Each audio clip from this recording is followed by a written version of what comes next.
I'll watch Titania when she is asleep, and drop the liquor of it in her eyes. The next thing she waking looks upon, be it lion, bear, or wolf, or bull, on meddling monkey, or on busy ape, she shall pursue it with the soul of love. And ere I take this charm from off her sight, I'll make her render up the boy to me. But who comes here? I am invisible and will overhear their conference. I love you not, therefore pursue me not. Where is Lysander? That Hermia. The one I'll slay. The other, must slay me. You told me they were stolen under this wood. Hence, get you gone, follow me no more. Will you draw me, you hard-hearted adamant? Yet you draw not iron, for my heart is as true as steel. Leave your power to draw, and I shall have no power to follow you. Do I entice you? Do I speak you fair? Or rather, do I not in the plainest truth tell you I do not, nor I cannot love you? And even for that do I love you the more. Use me, but as your spaniel. Spurn me, strike me, neglect me, lose me. Only give me leave, unworthy as I am, to follow you. Tempt not too much the hatred of my spirit. I am sick when I look on you. And I am sick when I look not on you. You do impeach your modesty too much. To leave the city and commit yourself into the hands of one that loves you not. To trust the opportunity of night and the ill counsel of a desert place with the rich worth of your virginity. Your virtue is my privilege. For that it is not night when I do see your face. Therefore I think that I am not in the night, nor does this wood lack worlds of company. For you, in my respect, are all the world. Then how can it be said that I am alone, when the world is here to look on me? I'll run from you, and hide in the bushes, and leave you to the mercy of the wild beasts. The wildest have not such a heart as yours. Run when you will.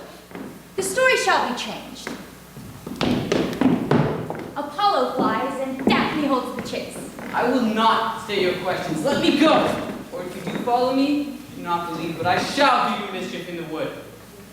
I will follow you, and make a heaven of hell, to die upon the hand I love so well.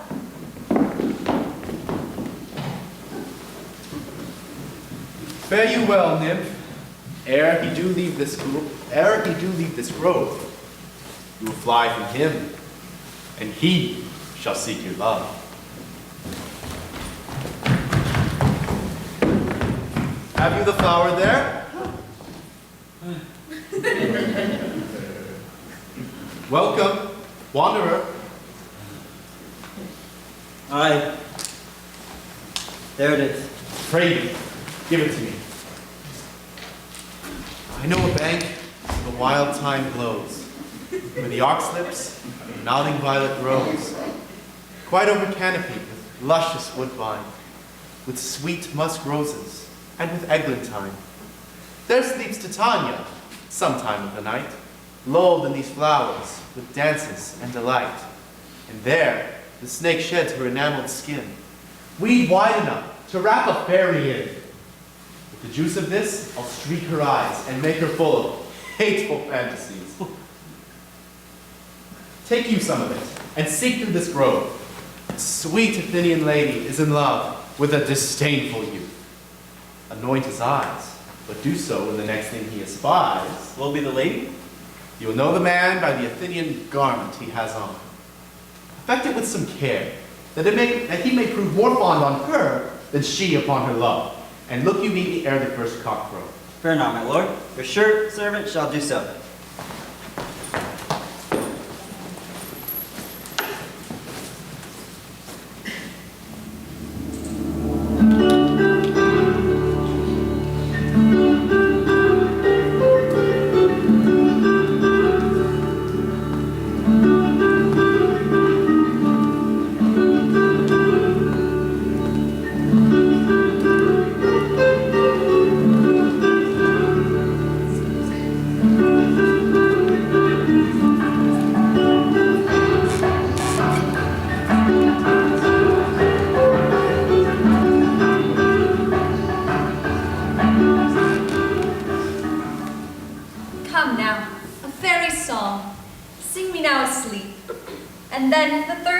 minute hence.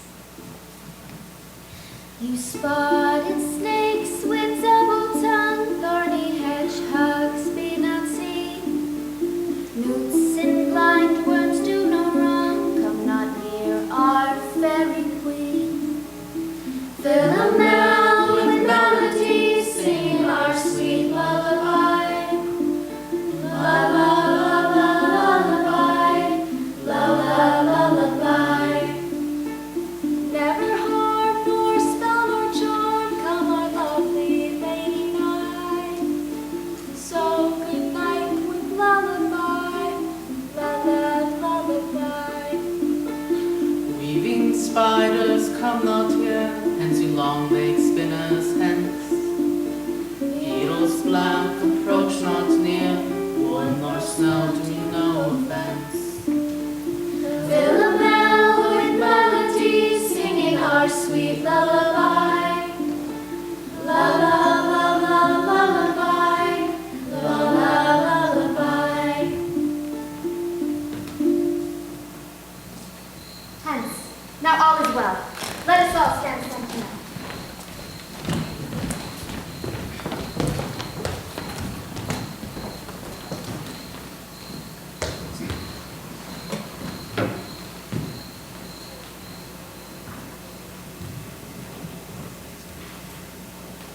What you see when you do wake, do it for your true love take. Love and language for his sake. Be it mouse, cat, bear, leopard, or boar with bristled hair. In your eye that will appear when you wakest, it is your dear. Wake when some vile thing is near.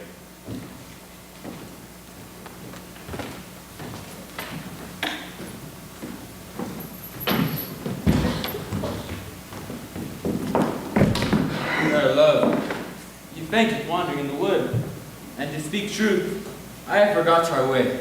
We'll rest us, Hermia, if you think it's good, and tarry for the comforts of the day. Be it so, Lysander. Find you out of bed, for I upon this bank will rest my head. Ah, but one turf shall serve as pillow for us both. One hot, one bed, two bosoms, and a single troth. Nay, good Lysander, for my sake, my dear, lie further off yet. Do not lie so near. Oh, take the sense, sweets of my innocence. Love has meaning in love's conference. I mean that my heart into yours is knit, so that but one heart we can make of it.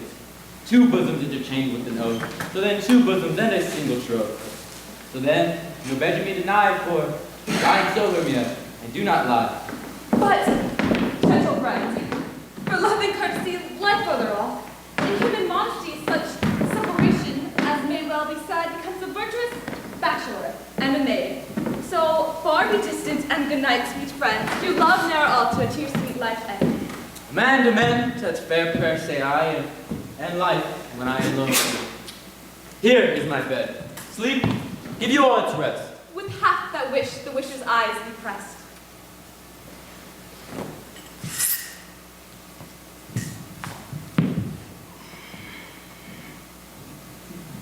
Through the forest I have gone, but Athenian found I none, whose eyes I might approve this flower's force and stirring love. Night and silence, who is here? Weeds of Athens he doth swear. This is he, my master said. Despise the Athenian maid.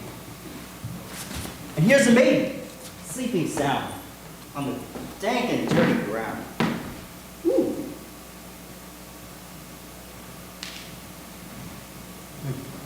Pretty soul. She durst not lie here, this lack love, this kill courtesy, churl. Upon your eyes I throw all the power this charm does owe.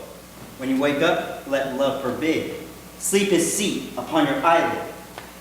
So wake when I am gone, for I must now to Oberon.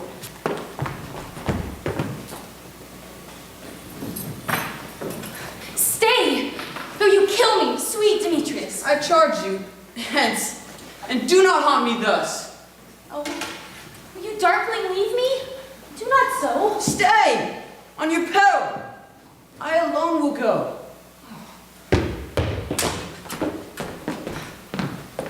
I am out of breath in this fond chase.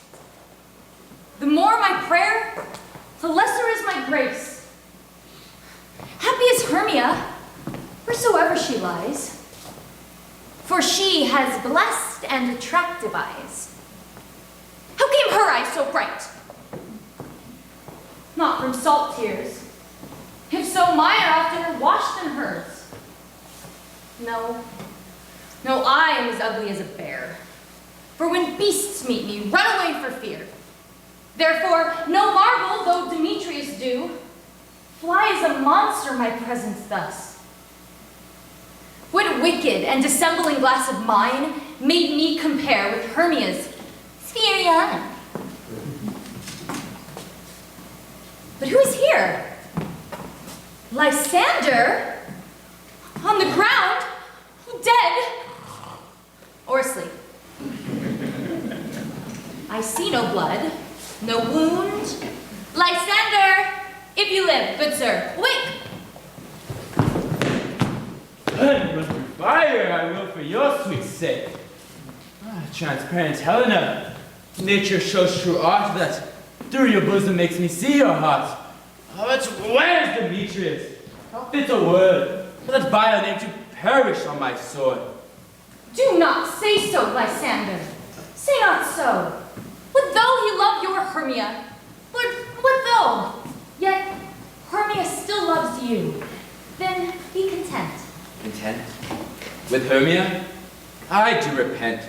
The tedious minutes I with her has spent. 'Tis not Hermia, but Helena I love. Who would not change a raven for a dove? The will of man is by his reason swayed, and reason says you are the worthier maid. Things growing not ripe into their season, so I, being young, to now right not to reason, and touching the point of human skill, reason becomes the marshal to my will, which leads me to your eyes, where I overlook love's richest story, written in love's richest book. Wherefore was I to this keen mockery born? What at your hands did I deserve this scorn? It's not enough. It's not enough, young man, that I could never, nor never can, deserve a sweet look from Demetrius' eye. But you must flout my insufficiency. No. You do me wrong, good suit, you do. In such disdainful manner me to woo. Fare thee well. Perforce I must confess, I thought you, Lord, of more true gentleness. Who that a lady of one man refused, should of another therefore be abused. Now,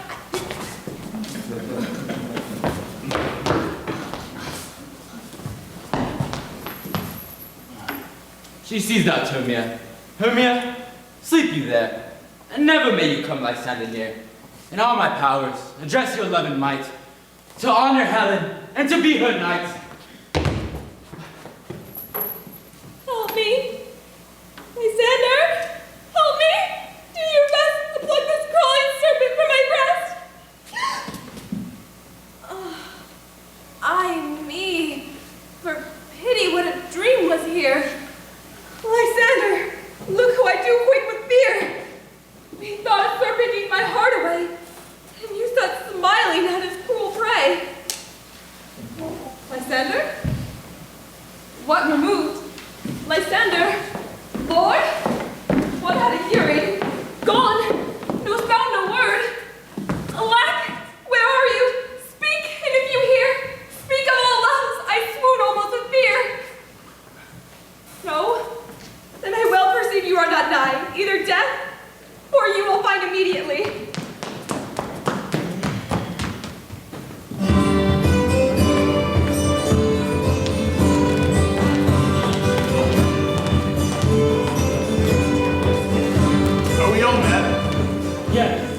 Yes, this is a marvelous convenient place for our rehearsal.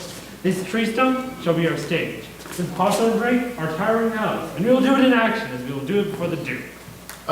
Peter Quince, there are things in this comedy of Pyramus and Thisbe that will never please. First, Pyramus must draw a sword to kill himself, which the ladies cannot abide. How answer you that? A perilous fear. I believe we must leave the killing out when all is done. Not a whit. I have a device to make all well. write me a prologue, and let the prologue seem to say, we will do no harm with our swords, and that Pyramus is not killed indeed. And for the more better assurance, tell them that I, Pyramus, am not Pyramus, but Bottom the Weaver. This will put them out of fear. Well, we will have such prologue. Will not the ladies be afeard of the lion? I fear it, I promise you. God shield us! A lion amongst ladies? It is the most dreadful thing. Dreadful. Therefore, another prologue to tell I am not a lion. Nay, we must name your name, and half your face must be seen through the lion's neck. And you must speak through saying, fair ladies, I would entreat you not to fear, not to tremble. If you think I come hither as a lion, it's were pity of my life. No, I am no such thing. I am a person as other people are. And thereby there, let him name his name and tell them plainly, he is Snug the Joiner.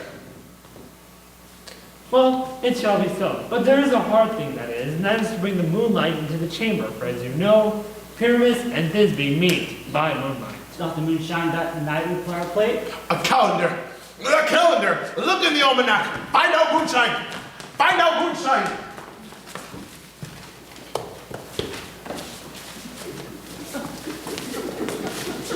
Yes, it does shine that night. Why, then may you leave a casement, the great chamber window where we play open, and the moon may shine in at the casement. Yes, or one must come in with a bush of thorns and a lantern, and say he comes to present the person of moonshine. Oh, good idea. Then there is another thing. There must be a wall in the great chamber, says Pyramus and Thisbe in the story, did kiss through a cranny in the wall. You could never bring in a wall. What say you, Bottom? Some one of us must present wall, and let him have some plaster, or some loam, or some rough cast about him to present wall. And let him hold his fingers thusly, and through that cranny shall Pyramus and Thisbe whisper. If that is all, then all is well. Come, sit down, everyone, and let us rehearse our parts. What tempted homespuns are we swaggering here? So near the cradle of the fairy queen? Pyramus, speak your speech, and then enter into that break. What? Play? I'll be an audience, an actor too. Perhaps if I see cause. Pyramus, speak. Thisbe, stand forth. Thisbe, the flowers of odious savor sweet. Odors. Odors, savor sweet. So hath thy breath, my dearest Thisbe dear. But hark, a voice. Stay thou here a while, and by I will to thee appear. A stranger Pyramus ever play here. Must I speak now? Aye, marry, you must, for you must understand that he has gone to hear a voice that is to come again.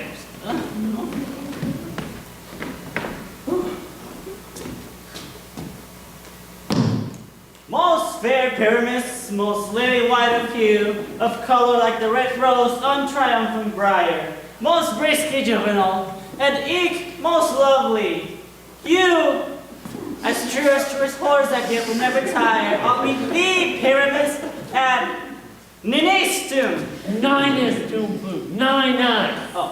Ninus. And you must not speak all that yet. You answer to Pyramus, then speak your part, choose and all. Pyramus, your cue is past, is never tire. As true as horse that yet would never tire. If I were only fair to Thisbe, I were only thine. Oh, strange! We are haunted! Bring masters! Fly masters, help! I'll follow you. I'll lead you about around. Through bogs, through bushes, through brake, through briar. Sometimes a horse, sometimes a cow. A hog, a headless bear, sometimes a fire. When they bark, roar, hunt and burn, like horse, hare, fawn, fire at every turn. Why do they run away?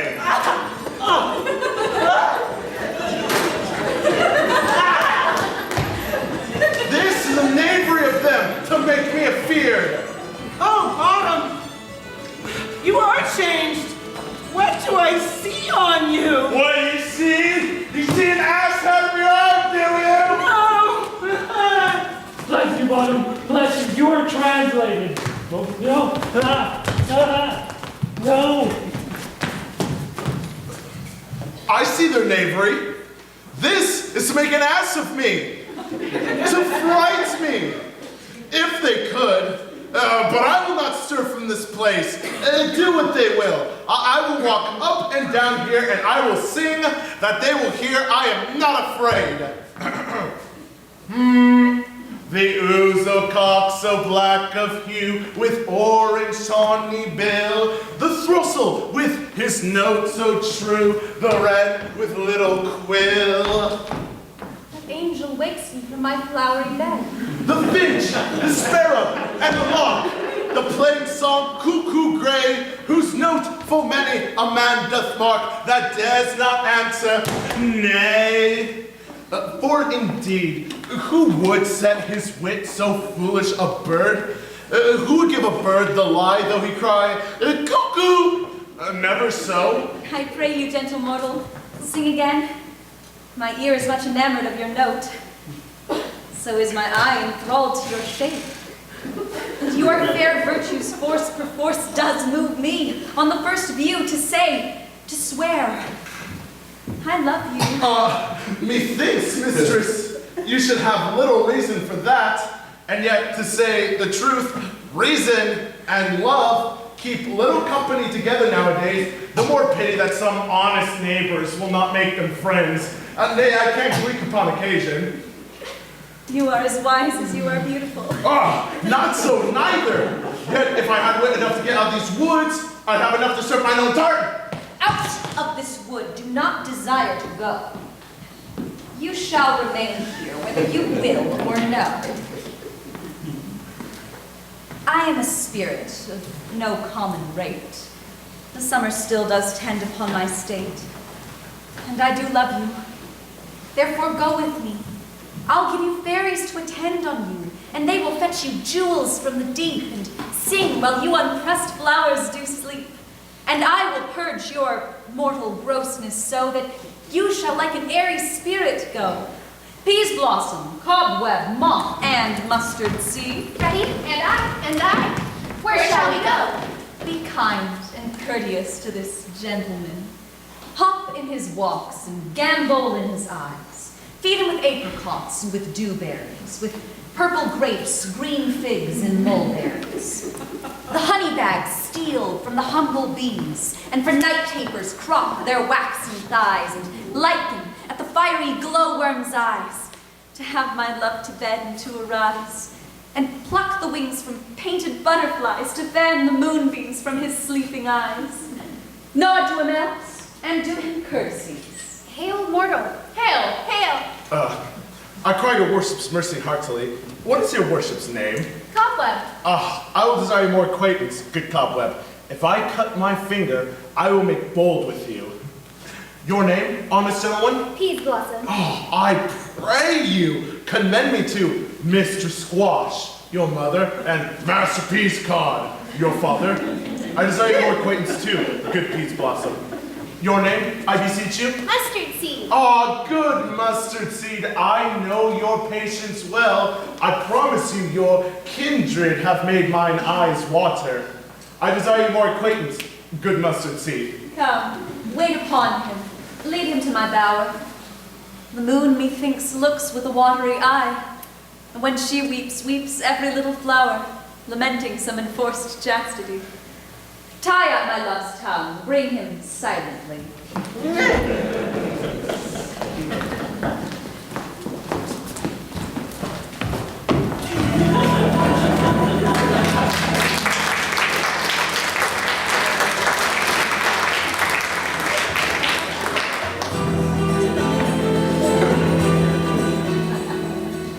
I wonder if Titania be awake. Then, what it was that next came in her eye, which she must dote on in extremity. Here comes my messenger. How now, mad spirit? What night will now about this haunted grove? My mistress with the monster is in love. so near her close and consecrated bower, while she was in her dull and sleeping hour. A crew of patches, rude mechanicals, that worked for bread within Athenian stalls, were met together to rehearse a play, intended for great Theseus' nuptial day. The shallowest thickskin of that barren sort, who Pyramus presented in their sport, forsook his scene and entered in a break, when I did him this advantage take, and ass's knoll I fixed on his head. Anon his Thisbe must be answered. At his sight, away his fellows fly. I led them on this distracted fear, and left sweet Pyramus translated there.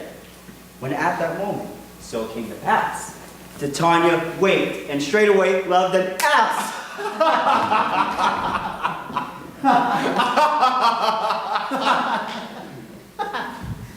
This falls out better than I could devise. But have you yet latched the Athenian's eyes for love juice, as I bid you do? I took him sleeping, that is finished too, and the Athenian woman by his side. At his wake, before she must be on. Stand aside. This is the same Athenian. This is the woman, but this is not the man. Oh, why rebuke you him that loves you so? Lay breath so bitter on your bitter foe. Now I but chide. I should use you worse. For you, I fear, have given me cause to curse. If you've slain Lysander in his sleep, then kill me too. It cannot be, but you have murdered him. So should a murderer look, so dead, so grim. So should the murdered look, and so should I, pierce through the heart with your stern cruelty. Yet you,